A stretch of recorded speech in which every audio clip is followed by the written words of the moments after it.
Welcome to the Love Your Story podcast. You are tuned in for episode 100. And today we are talking about the third story archetype, at least the third one I've tackled on the podcast.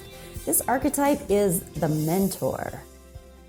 Joseph Campbell, in his book, The Hero of a Thousand Faces, claimed that the most popular stories over millennia and across cultures share a specific formula, the hero's journey. You've heard of that before. The hero's journey has a specific plot structure, but it also has a repeated cast of characters known as character archetypes. That's what we're referring to here. Archetypes tell us the role a character plays in the story. For instance, the hero is one of the archetypes. The threshold guardian that we talked about in episode 72, that's another type. And the herald that we talked about in episode 93 is yet another example. The archetype we're talking about today, as I mentioned, is the mentor. And you'll want to tune in today because nobody does this thing called life on their own. We need each other. It's why the mentor is such an important archetype in the story formula and thus in the stories of our lives.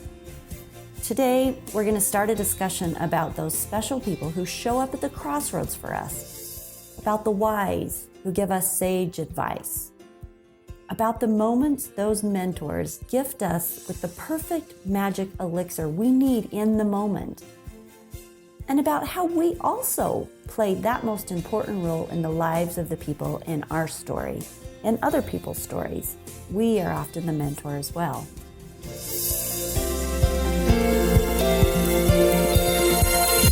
Stories are our lives in language. Welcome to the Love Your Story podcast. I'm Lori Lee, and I'm excited for our future together of telling stories, evaluating our own stories, and lifting ourselves and others to greater places because of our control over our stories. This podcast is about empowerment and giving you, the listener, ideas to work with in making your stories work for you. Story power serves you best when you know how to use it.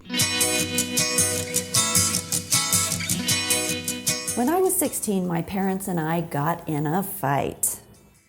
The final shakeout was an ultimatum. Follow the rules or find someplace else to live. I moved out. I moved to Southern California with my aunt and uncle, and therein started a type of mentor relationship with my Aunt Katie. When I moved to California, I was frustrated at not being trusted and not being listened to at home. I was coming from a really good home with really strict rules, and the big fight in question happened because I tried to do my laundry on Sunday, and that was a no-no. I, as the hero in my little story, was on a journey of growing up, and I knew what I wanted, where I wanted to be, how I wanted to do things, and I certainly didn't need shackles and restrictions or other people's ideas of how to do it. Heck, I was 16 years old and I had figured it out. No, really, I had. So when I moved to Orange County, California, and my aunt listened to me, and she treated me like an adult, and she wore cool clothes and did cool things, I felt excited with new possibilities. She was wise, and we talked about real life, and she listened. That was new. She gave good advice, but she didn't push me. She gave me the gifts of shelter, food, ideas, and respect that this little hero needed at this stage of her story.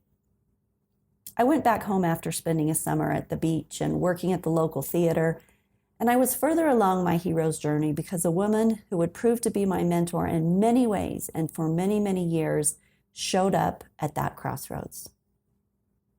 Who are the mentors in your life? Can you think of them right off the bat? If not, here are a couple leading ideas to get those cogs turning. The mentor character is the person who teaches, protects, and gives the hero gifts along their path. Mentors often seem endowed with a divine wisdom. That's their role. They say the right thing at the right time. Think Merlin guiding King Arthur. Or in my interview with the Cares a couple weeks back, they talked about Jody Moore, their life coach podcaster that they listen to all the time, telling them not to hold back. And those words were key and their decision to sell their home and travel the country. Who have been your teachers or trainers, your wisdom people who have given you advice that you've followed? Or sometimes you don't follow, but they still give it to you.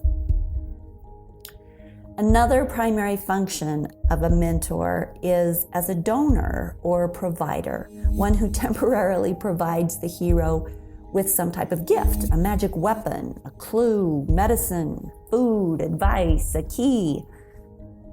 In the Hunger Games, for example, Haymitch, he played the mentor role, bringing Katniss the silver pods that would parachute down with the gifts she needed at the time.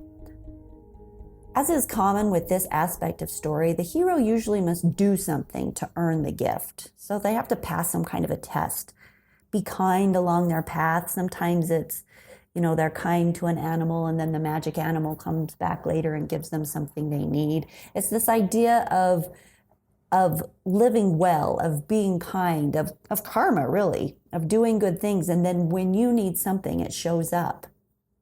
In the case of the Hunger Games, Katniss had to convince the masses that she was in love with Peeta before Haymitch would give her the medicines or healing balms that she needed in the games. Can you recall the people along your life journey who suggest just the right book or the right podcast? Maybe they bring you something you need very much, but you didn't even know you needed it. Or maybe you knew very much you needed it, but it showed up at just the right time.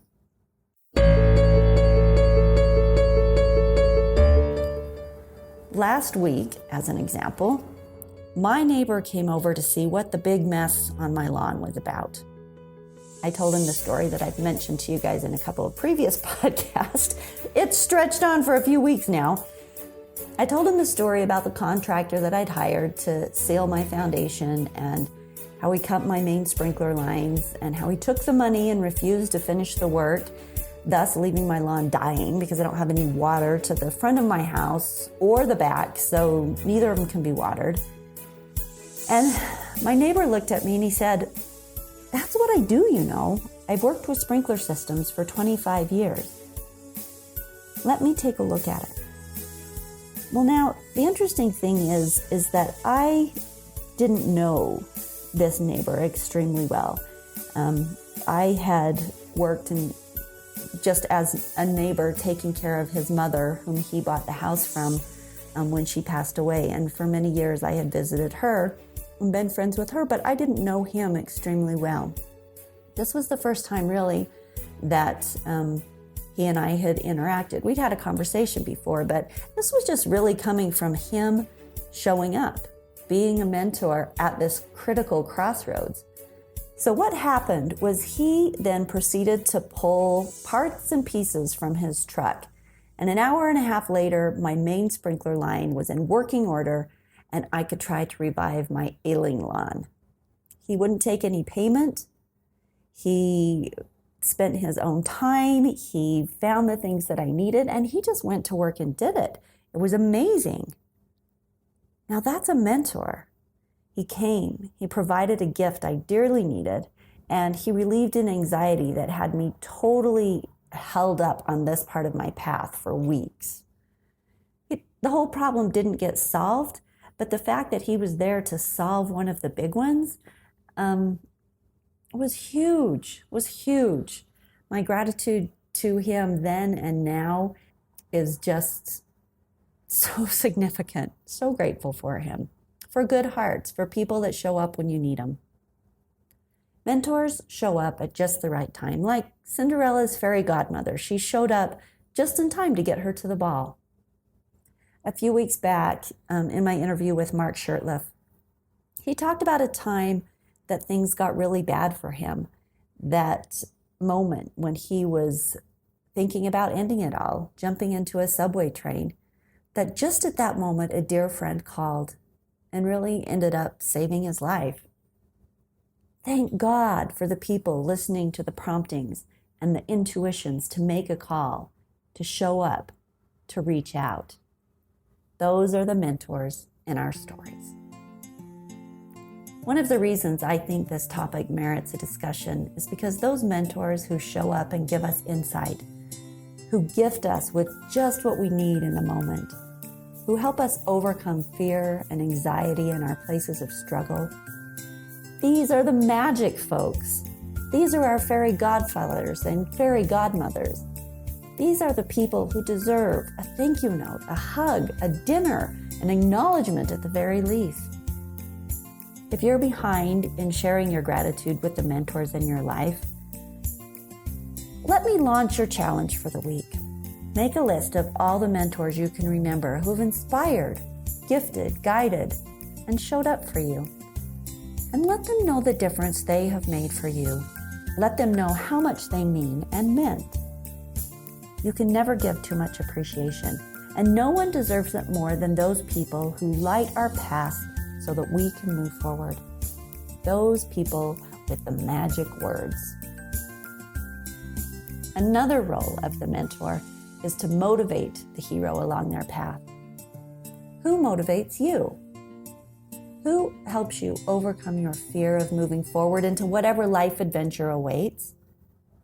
Has anyone had to kick you in the butt, throw you in the pool of life, push you a little to get you out of your fear space or out of your stubborn space or your self-doubt space? That's a mentor. Have you seen the movie Forever Strong? The rugby coach guiding the delinquent high schooler.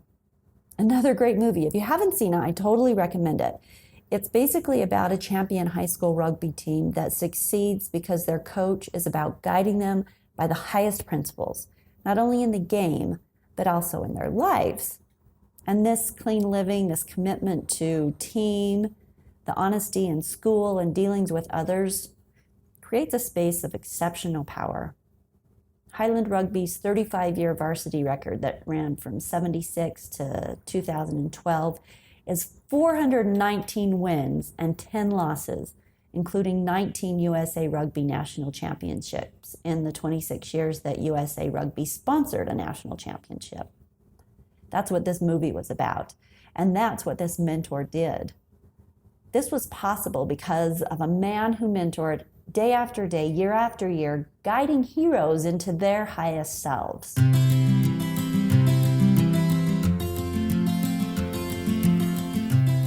Another role of the mentor is to teach specific skills. In Greek mythology, the gods were often tutoring their favorites in wrestling, horsemanship, archery, weapons handling, etc. Think about who has taught you. What about a mentor as a protector? Think Dumbledore, guiding Harry Potter. He was often Harry's protector, removed as he was. Harry had a lot of autonomy, but Dumbledore was in the background, watching and showing up with just the right thing at just the right time. Who in your life watches over you, actively or from a distance? We all have a series of mentors in our stories. We learn from our siblings, from our parents, from our friends, our teachers, our lovers, our role models, people we work with, neighbors, therapists. It could be anyone. In fact, sometimes the mentor role is filled by someone who is young. It's not always the old and wise. Sometimes it's the young who, in their innocence, have great wisdom. Or by someone who has made the big mistakes so others can learn what not to do.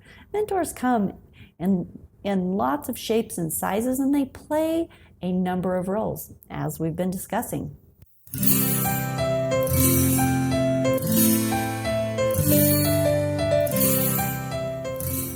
We also fill the role as mentors in other people's lives.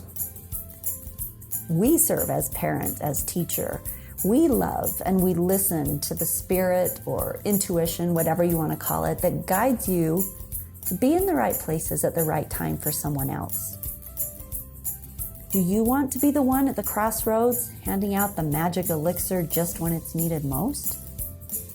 Do you want to share wisdom, teach, guide?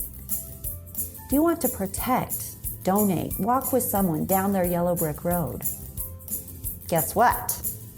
You already do that.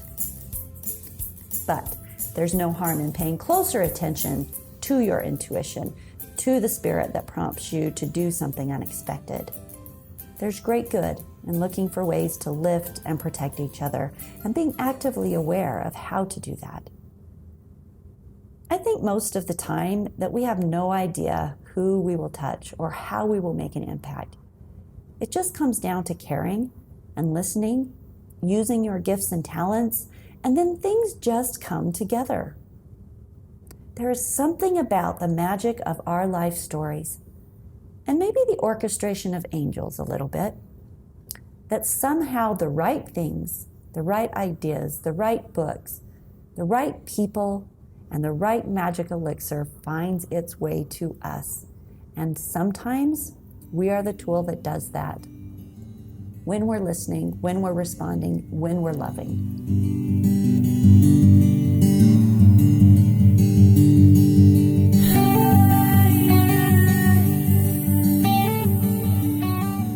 Thanks for being here for this conversation about the mentors, and thanks for being the mentors you are out in your world. Don't forget the challenge to show appreciation to your mentors this week. Send a note, send an email, make a phone call. Let them know how much you appreciate them. Let them know that they have been there at significant times for you. I think that not only is it a big deal for us to realize that, but it's a big deal for other people to know that their best efforts and their self, the person that they are, and the way that they care makes a difference. Sometimes just knowing that is giving somebody a gift, helping them to know that they make a difference. LoveYourStoryPodcast.com has all the podcast episodes as well as story tools to help you create your best life story. The online course, The 5 Steps to Reframing Your Past Stories That Hold You Back, is available there on the website, as well as the 21-day Life Connection Challenge. Remember, life stands for living intentionally and fearless every day. That 21-day challenge is, you sign up for it every day for 21 days. You get a new challenge tool to work into your living, into the way that you live, that creates more connection and possibility and amazing experience in your life story for 3 weeks. You can find those all on the website. Sign up for them there. Thank you for being here. We will see you next week for the next episode of the Love Your Story podcast.